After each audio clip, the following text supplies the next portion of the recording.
que no avergüenza, me invitas a la mesa, perdonado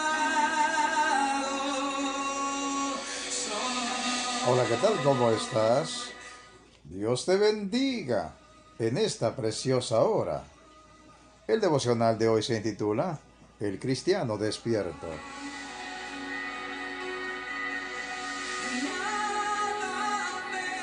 Una aportación de nuestro hermano Marcos Jereques, de Buenos Aires, Argentina, sobre los estudios de diversos teólogos y maestros de la palabra de Dios.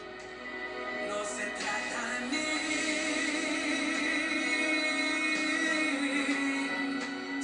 mí. Y una edición especial para YouTube de nuestro hermano Jorge, Mario Vidán. Sabes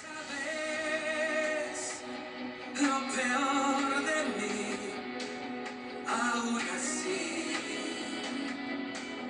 crees en mí. Amigo oyente, Romanos 13, 11, 12 dice lo siguiente: y esto conociendo el tiempo que es ya hora de levantarnos del sueño, porque ahora está más cerca de nosotros nuestra salvación que cuando creímos. La noche está avanzada y se acerca el día. Desechemos pues las obras de las tinieblas y vistámonos las armas de la luz. Comenta Perry: el sueño espiritual solo lo pueden padecer los cristianos. Los inconversos están muertos y no requieren un despertar, sino una resurrección, porque el que no naciere de nuevo no puede ver el reino de Dios. ¿Qué presagia este mandamiento a los cristianos de despertar? Presagia un estado de, primero, apatía espiritual. El sueño implica inconsciencia, falta de atención a lo que se encuentra alrededor. Pueden haber cosas alrededor del durmiente, pero él no las ve. Alguien puede estar diciendo algo importante, pero no lo escucha. Peligros, pero él no los percibe. Entonces, cuando los cristianos están dormidos, se reducen a un estado en el que los sentidos espirituales están intactos, pero no son usados. Uno continúa oyendo cuando duerme, no pierde el sentido de la vista, pero esos sentidos están aletargados y no funcionan en plenitud. Asimismo, los sentidos espirituales del creyente no se pierden durante el sueño espiritual, solo que no funcionan apropiadamente y su estado espiritual se vuelve una apatía, donde lo espiritual se vuelve insípido, algo difícil de percibir y de disfrutar. Segundo, inactividad. Hay un paraje en el Atlántico llamado Mar de los Sargazos que está sujeto a largas calmas sin viento y está cubierto de un alga espesa y enmarañada que dificulta la navegación, y nada de todo lo que tiene que encontrar en el ancho océano llena al experimentado marinero de un terror más genuino que verse atrapado en esa maleza, flotando sobre las aguas quietas y frías, sin una buena brisa que infle sus velas y lo saque de allí. La vida cristiana puede volverse un mar así, en el que con demasiada frecuencia los individuos y las iglesias yacen tranquilos y enredados en las malas hierbas de los hábitos y el formalismo convencionales. Flotan pero no van a ningún lado. Tercero, alianza con el pecado. Todavía hay una considerable propensión a ajustarse a las costumbres de la gente de este mundo.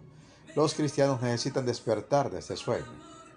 Teniendo en cuenta este peligro del sueño en los cristianos, es legítimo y necesario esta llamada a despertar.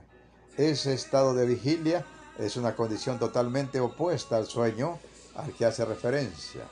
Significa, primero, conciencia espiritual profunda e intensa. Si en 2 Corintios 11:3 los sentidos de los cristianos pueden ser extraviados de la sincera fidelidad a Cristo, una conciencia profunda de la voluntad de Dios es ser guiados por el Espíritu, como leemos en Romanos 8:14. Segundo, trabajo activo y abnegado, es decir, por sus frutos los conoceréis.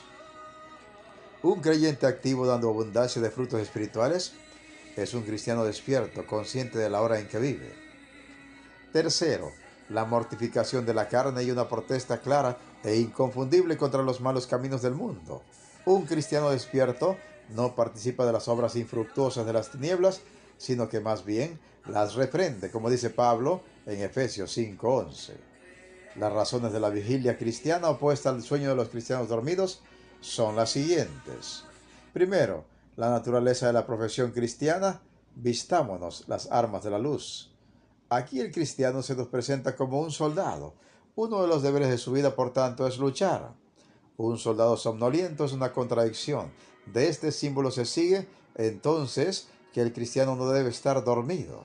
Ahora estamos en medio de la lucha, entonces estemos despiertos, vistiéndonos de la armadura de la luz, que es lo único que nos asegurará la victoria en el conflicto con las tinieblas. Segundo, la cercanía del fin, porque ahora está más cerca de nosotros nuestra salvación que cuando creímos. A medida que los días se nos escapan de las manos, cada momento restante debería volverse más intensamente precioso para nosotros y ser mejor aprovechado. Tercero, el carácter de los tiempos, la hora está avanzada. Como suele suceder con los viajeros en tren, que por su rapidez se adormecen, pero a medida que disminuye la velocidad se despiertan y miran a su alrededor, así también la velocidad a la que el tren de las actividades seculares apresura a los cristianos y los adormece en un estado de olvido de las cosas espirituales. Del mismo modo, cuando vamos más despacio y nos desaceleramos de las cosas de este mundo, nos despertamos y nos volvemos a las cosas que son eternas. Seamos tan intrépidos en las cosas de Dios como lo somos en las nuestras. Una iglesia viviente es el gran antídoto contra todos los males que incumben a nuestra civilización. Es su deber primordialmente tratar de fermentar esta civilización con el gran poder del Evangelio. Termino preguntando, amado amigo y hermano, ¿estamos como los que duermen o nos despertaremos conscientes de la hora en que vivimos? ¿Estaremos pues despiertos para Dios en este día y todos los días de nuestra existencia? Meditemos y reflexionemos en la preciosa palabra de Dios y pongamos toda nuestra fe y todas nuestras obras en el Señor Jesucristo. Se despide de ustedes un siervo de Cristo y servidor de todos, Pedro Navarro Cartagena, desde los estudios de grabación de la Iglesia Cristiana, La Viña de Jesucristo, ubicada en Progreso, Yucatán, México. ¿Y sabes qué? La mejor noticia. Cristo viene pronto. Preparémonos para volar a casa, hasta el reino celestial. Amén, amén y amén. Me encuentro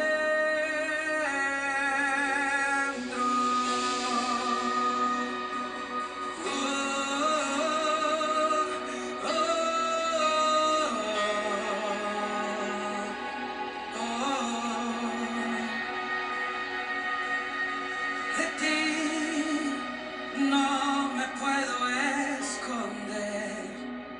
¿A dónde iré? ¿A dónde iré? Me amas con amor que no avergüenza, me invitas a la mesa